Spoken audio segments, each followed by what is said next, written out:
दर्शन करेंगे, नीचे गौशाला के दर्शन करेंगे और फिर पुनः प्रभात फेरी अपनी अनुमत द्वार पे समापन होगी। वहाँ पे कपिला दीदी के द्वारा प्रसाद दिया जाए।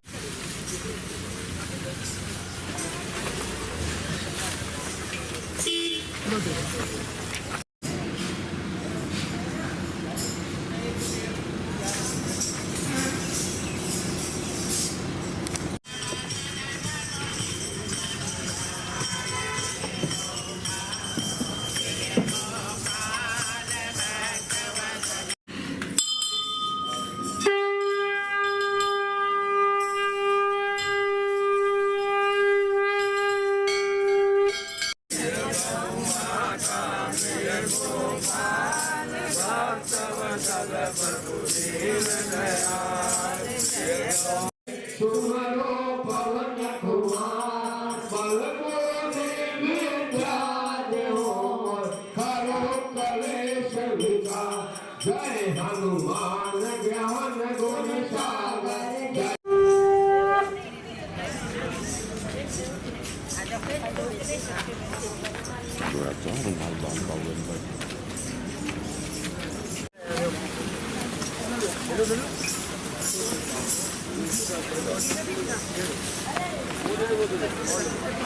इधर आ जाओ।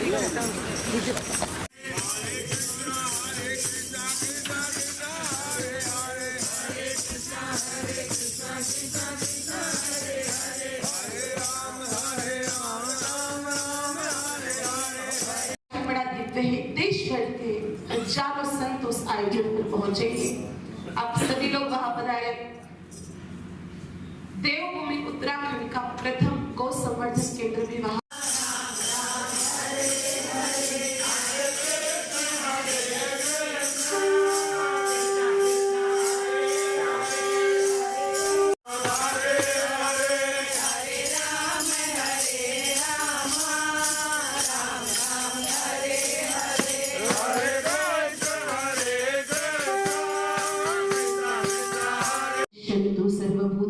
शांतिस्तु बृहवर्षतु कृषिकणां सुभिक्षकाले प्रजन्यं वर्षतु प्रोक्तं यस्य कालेषु सर्वेषां शान्तिर्भवतु। ओम पूर्णमदः पूर्णमिदं पूर्णात् पूर्णमुदच्यते पूर्णस्य पूर्णमादाय पूर्णमेवावशिष्यते। ओम शांति शांति शांति।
जय गौ माता जय गोपाल भद्रवचन प्रभु दीनदयाल। जय गौ माता जय गोपाल भद्रवचन प्रभु दीनदयाल। राधा कृष्ण जी महाराज के द्वारा प्रेरणा से शुरू की गई है। पिछले 7 वर्षों से नियमित प्रभात फेरी निकलती है पारंपरिक वेशभूषा के साथ में। इसके फ़ायदे बहुत है। दीदी ने वैसे सारे फ़ायदे बता ही दिए हैं, फिर भी हमें बताने की ज़रूरत नहीं है। कि ब्रह्म मुहूर्त में उठकर योग अभ्यास के साथ में हो जाती है, हरिनाम संकीर्तन होता था, गौशाला के दर्शन हो जाते हैं, बालाजी के दर्शन हो जाते हैं। इसी तरह ये प्रभात फेरी इसका निकालने का एक उद्देश्य यही है, दीदी के साथ में ज़्यादा से ज़्यादा संख्या में लोग जुड़े और प्रभात फेरी का गुणगान करते हुए बालाजी के दर्शन करें। जय गौ माता, जय गोपाल।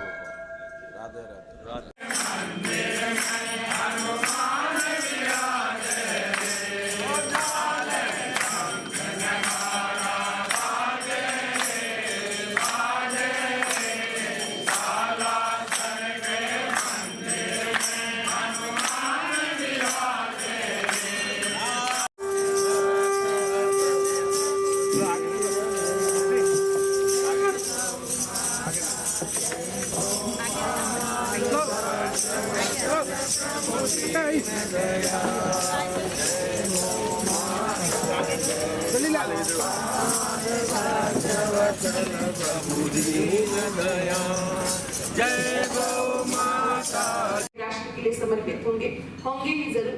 तो आज हम लोग केवल हिंदुत्व की जयकारे लगाए कि गर्व से कहो हम हिंदू हैं, ये करने से हिंदू हो जाओगे, वो करने से हिंदू हो जाओगे।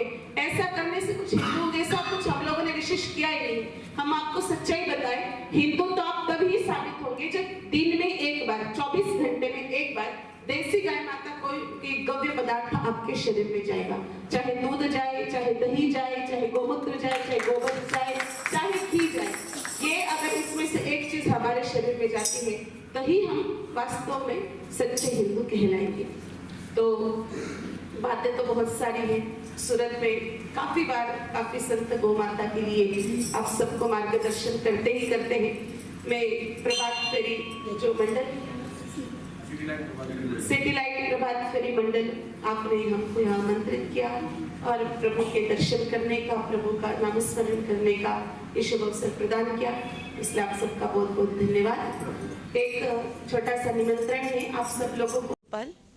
सिटी लाइट प्रभात फेरी मंडल द्वारा बहुत अच्छा आयोजन यहाँ पर होता है। रोजाना सुबह सुबह बालाजी महाराज के मंदिर से लेकर के मेहंदीपुर बालाजी मंदिर गौशाला तक यह प्रभात फेरी आती है। सुबह उठ करके परमात्मा का नामस्मरण करने का यह बहुत शुभ अवसर है और आप सभी लोग इसका लाभ ज़रूर लें।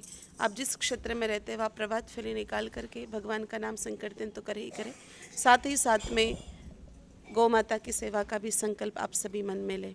यह संकल्प बहुत ही अच्छा है और प्रभात फेरी का प्रकल्प भी बहुत ही अच्छा है।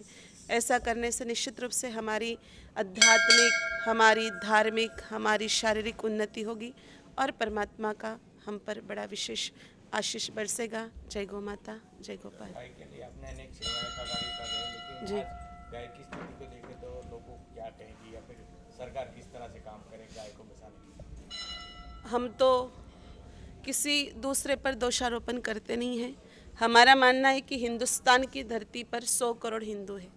100 करोड़ हिंदुओं में लगभग 5 करोड़ गौ माताएँ हैं। अगर 20 हिंदू मिलकर के एक गौ माता की सेवा कर लेंगे तो हमें सरकार के ऊपर डिपेंड नहीं रहना पड़ेगा, राजनेताओं के सामने भीख नहीं मांगनी पड़ेगी।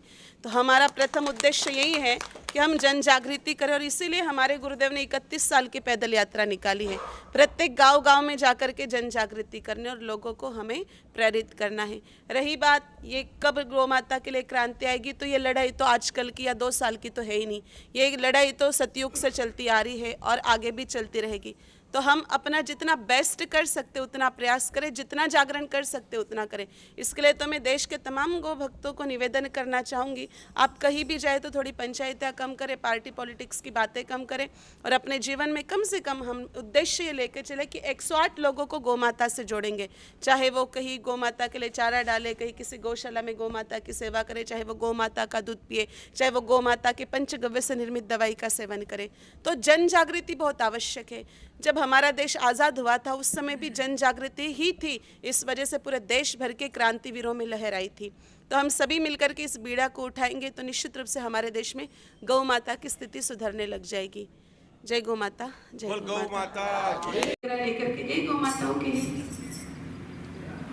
अब एक तो जो पहले से गौ भगत वो तो ले गए होंगे, बाकी सबकी मुंडिया गर्दन ऐसी हिल रही थी, अभी तक तो नहीं ले गए। गर्मी के दिन आएंगे आप लोग एसी वगैरह लगा करके घरों में सोएंगे, लेकिन पास में बहुत सारी गौशाला है, वहाँ पंखे भी आप लोग दे सकते हैं। हम लोग घर में मच्छरों के लिए वो कोयल लगा करके सोते, मॉस्किटो लगा करके सोते हैं। तो आसपास में बहुत सारी गौशालाएं जहाँ गौ माताओं को मच्छर परेशान करते हैं, तो शाम के टाइम जाकर के कभी नीम के पत्ते हम लोगों ने वहां जलाए, नहीं जलाए। तो ये होते हैं माँ जैसे भाव। अब गौशाला पास में तो आप लोगों को सेवा करने का अवसर प्राप्त हो रहा है, तो जो भी हम सेवा दें जरूर मन से दें। कुछ भी नहीं कर सकते, मान लो इसमें से जो भी मैंने बताया, आपके पास इतना टाइम नहीं, और वेरी बिजी पर्सन, आप बहुत बिजी है, एकदम बिजी। हालांकि जो लोग कहते हैं कि हम बहुत बिजी रहते हैं, वो दुनिया के सबसे ठाले लोग रहते हैं। परमात्मा ने 24 घंटे का यह अवसर हम लोगों को प्रदान किया है, और जो कहता है कि टाइम ही नहीं मिलता, तो भाई तेरे से बड़ा भिखारी कोई कि तेरे को परमात्मा ने 24 घंटे देकर के तू भगवान के लिए, गौ माता के लिए टाइम नहीं निकाल पाता। तो कुछ भी नहीं कर सकते मान लो, तो गौ माता का दूध तो कम से कम पीना शुरू ही कर दो। दूध तो सभी लोग पीते हो ना घरों में, उसमें कोई अलग से तो कुछ करना नहीं है, अलग से कोई मंत्र जपना नहीं, अलग से गौशाला में जाना नहीं है, अलग से किसी गौ भगत को जाके मिलना नहीं, ना अलग से गौ माता के लिए झोली आपको फेरानी है। इससे एक पथ दो काज हो जाएंगे, कई सारे लाभ हो जाएंगे। जैसे कि गौ माता का दूध आप पियोगे तो गौ सेवा को बढ़ावा मिलेगा। आप सब लोगों को पता होगा पूरे देश में गौ माता की इसलिए कदर घटी है क्योंकि गौ माता की दूध की डिमांड नहीं है। अगर हिंदुस्तान के सभी किसानों के पास गौ माता के दूध की डिमांड बढ़ेगी, तो बोलो कोई हिंदुस्तान का किसान गौ माता को सड़क पर सुना छोड़ेगा क्या? बिल्कुल नहीं छोड़ेगा। हमारे देश में बहुत सारे ऐसे दूधों की डेयरी कंपनियां आई और उन्होंने भैंसों के दूध को बढ़ावा दिया। परिणाम स्वरूप देसी गौ माता का, गिर गौ माताओं का दूध गटारों में फेंका गया, और उस दिन से हमारे देश में गौ माताओं की कदर घटी। अगर हिंदुस्तान के 20% लोग भी देसी गौ माता का दूध पीना शुरू कर देंगे, तो हिंदुस्तान की गौ माता रास्ते पर सुनी नहीं घूमेगी, कोई भी गौ माता इस प्रकार से इधर उधर नहीं भटकेगी।